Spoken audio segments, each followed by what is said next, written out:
Hello everyone, this is Alex, and today we're going to talk about brass and percussions.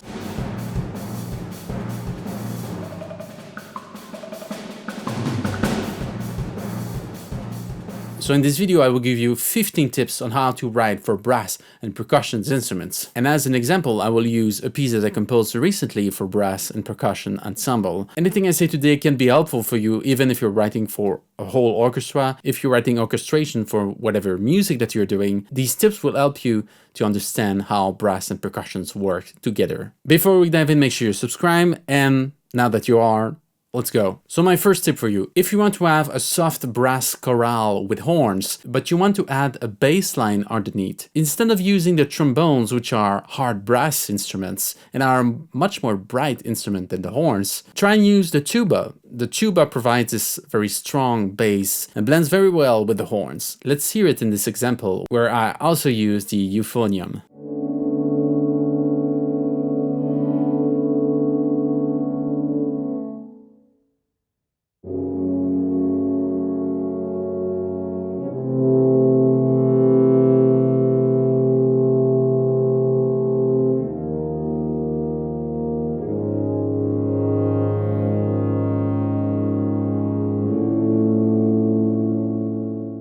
Second tips, trumpets can play soft. Yes, they can. We always use them for this big, bright sound. And actually the excerpt we had, there's actually a trumpet part in there. So let's have a listen to it with the trumpet part.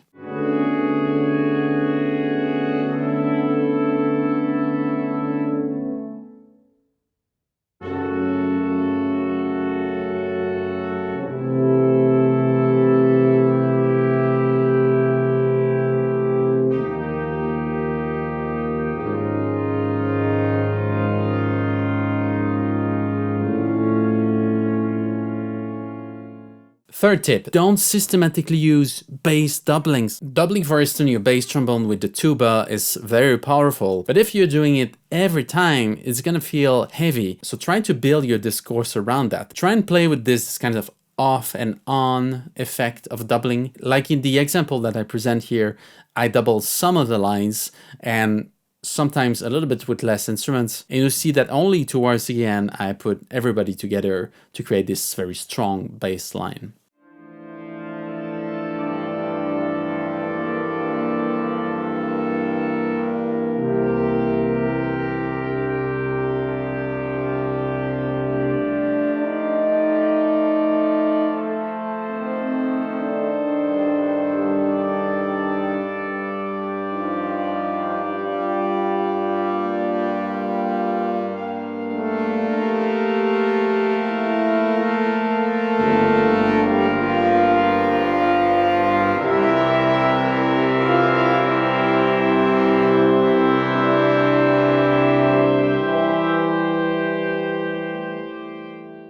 Tip number 4, timpanis are amazing for cadences. That's what they've been used for since classical music. Before there was actually just doing that. Sol, do, sol, do, sol, do, sol, do, sol, do, sol, do. They were just playing these two notes because they couldn't retune them. So if you have a skip of a fourth or a fifth in your bass line, try and double it with your timpani. It's gonna mark and reinforce this change of chord in your bass line.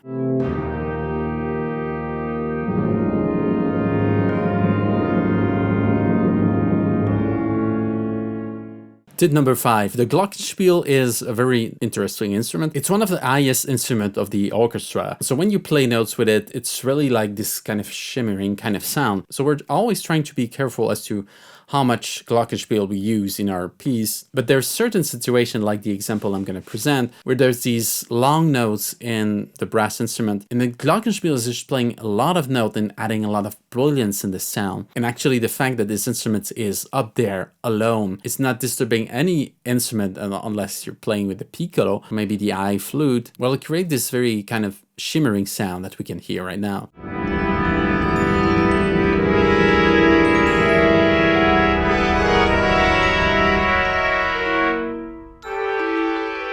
Tip number 6. If you have a bunch of trumpets and trombones playing, these are hard brass instruments, so they stand out a lot. So we sometimes hesitate to use the horn in that case because we're scared that we might not hear it. But in the example that you'll hear, actually the hard brass are playing soft. So I take this opportunity to bring in a horn line above. It's actually two horns playing in their highest register. So the horn in its highest register is very tense, is very kind of lyrical and tenor kind of line. So having these two horns paired together playing the same high line really balance it with the rest of the brass. Let's have a listen.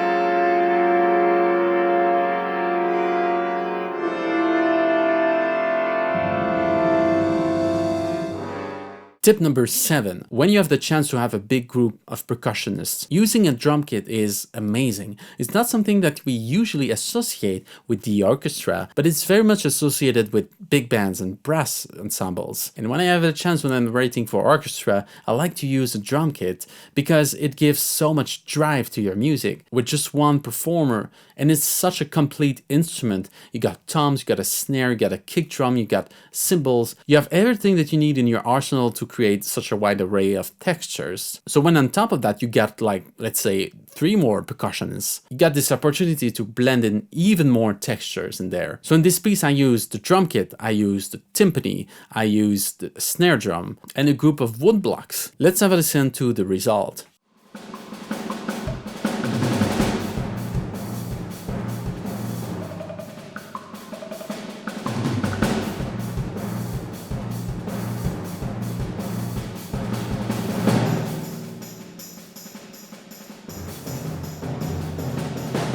Tip number 8. If you have different percussions like in this example, try and have distinctive rhythm for each one of them. It's often tempting to have them play almost rhythmically, and sometimes we think that varying the rhythms for each one of them gonna make it more difficult for them to sound good together. Well, actually, if individually the rhythm are easy to perform, but they're a little bit different from each other, they're gonna be just fine, and your music's gonna sound much more diverse and dynamic. Let's have a listen to the different rhythmic layers that we just heard.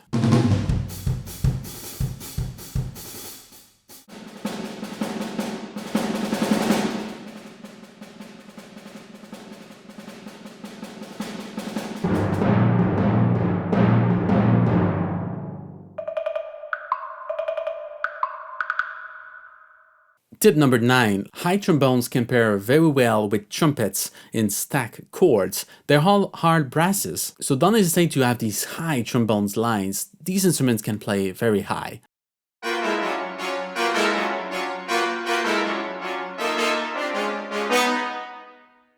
Tip number 10. Tip 10. If you have a low brass punchy texture, pum pum pum pum pum pum pum pum pum pum pum, try and use the tenor instruments to play the whole thing, but only use the sub instruments to maybe play the first and the last note from the segment. Pum pum pum pum pum pum pum pum pum. This will make sure that your motif or your music is very clear without being too heavy. Let's have a listen.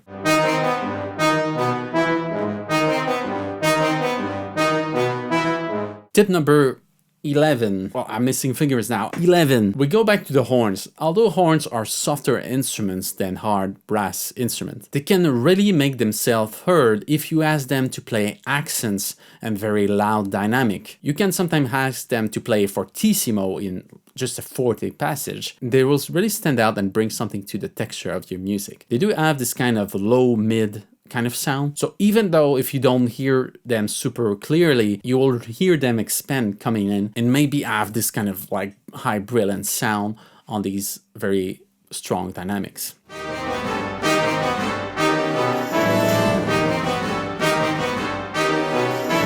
Tip number 12. If you have an ensemble piece, instead of having always the first trumpets, the first trombones, the first horns, playing all the lines, and especially in passages where you want to have a little bit less density in your orchestration, so a little bit less instruments playing, you don't want to give everything to your first instrument. So try and look at the music and try to split it in different sections and give it to first trombone playing a first part, second trombone playing the last part. If it's a line that is going up, like in the example that I'm going to show, maybe I have like the second trumpet playing the beginning, then the first trumpet playing the rest, then I got a piccolo trumpet in there that's playing the last part. So exchanging the music between the different instruments is going to make your music much more dynamic.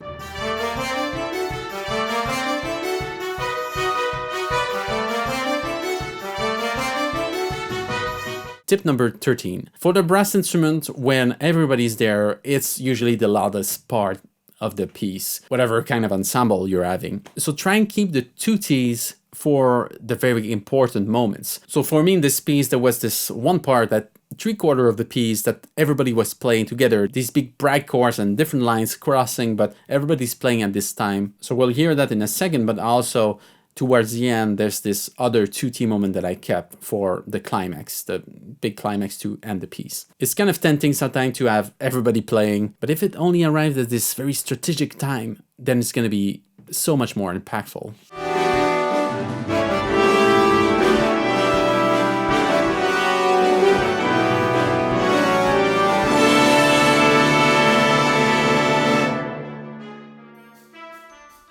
Tip number 14. So we're talking about the climax of the piece, and in my case, in the case of this piece, the ending was very, very important. So one thing that I use in this, and that I use a lot in my music, is to use predictable rhythm and static harmony to create tension, to build tension. And once the tension is so high, then you break it up into unpredictable rhythms and changing and surprising harmony suddenly, so we don't know where we're going. So the idea of building the tension and relieving the tension. Let's have a listen.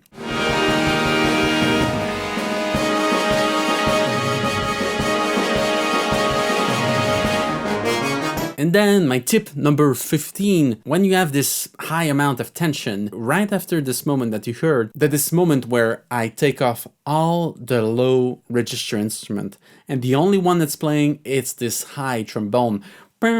So this is something really cool. When you can't add in more, you take off all the low register. So it's like you're feeling that you're running and then suddenly you look under you and there's no floor. So you fall, right? It's like a coyote in Looney Tunes. And then you hear that my response to this is to only use the high trumpets and then bringing back the lowest register to only put the last note of the piece. Let's have a listen.